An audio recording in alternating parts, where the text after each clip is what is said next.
Stan Smart didn't just make the drive from Stockton to San Luis Obispo a few times, he was always on the road. I've gone down there probably in excess of 100 times. For all the reasons to make that 242-mile drive, this was the worst. He was hoping to find the body of his missing 19-year-old daughter, Kristin. I was looking at the birds in the sky because, if something has died, then you have birds, predators that are looking for the remains. Stan scoured the hills surrounding Cal Poly. It's where Kristin was finishing up her freshman year when she disappeared.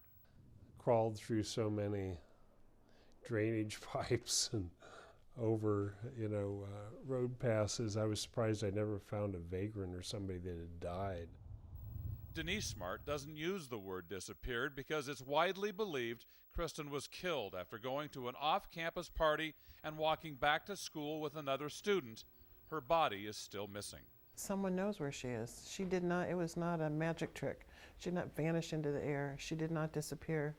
She did not take herself away and hide herself. Someone took her. An arrest never made, their satisfaction with the investigation never high. You would describe the level of dedication and cooperation from the sheriff's office through the years as what? Marginal and limited.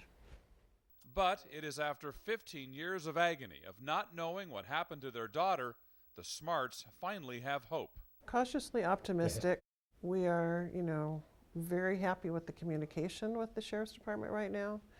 And the line of communication is open, and that by itself gives us hope. There is renewed optimism in the Kristin Smart case for a couple of reasons. First, there's a new sheriff here who's made it a top priority to solve it by having all potential evidence re-examined. It doesn't hurt that there is brand new DNA testing equipment at a lab near Santa Barbara capable of producing that breakthrough. I guess my approach on this was, let's start over. Let's take a new approach. And the new approach was, let's treat this as if we just went out to the crime scene. The possible crime scene, the dorm room of Paul Flores, the young man last seen with Kristin.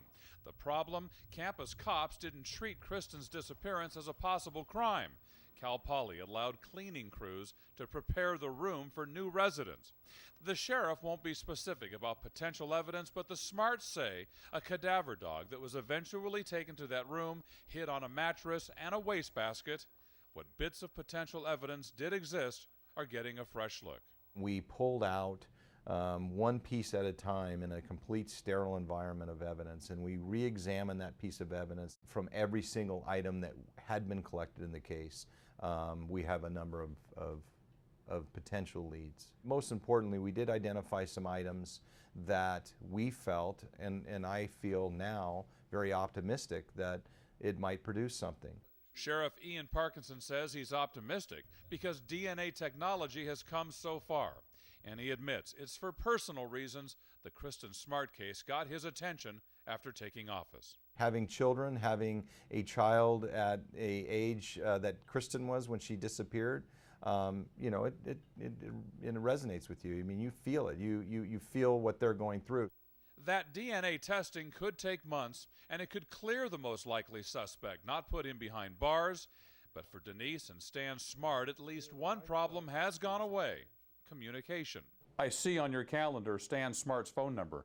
Yes. It's right there. Yes. It's on top. Right there. On his, calendar pad, big circle, Stan Smart and your phone number. It's right there. No kidding. I'm impressed. I would like nothing more than to pick up this phone, call that number on my pad, and tell them that we have a conclusion. And I'm optimistic. Denise Smart doesn't mind the drive to that part of California so much. She visits the beachside memorial that reminds people of a young lady who so loved the ocean she traveled here to continue her education. Stan Smart wouldn't mind one more drive here either, if after a successful investigation, he was finally able to bring his daughter back home. In San Luis Obispo, Tim Daly, News 10.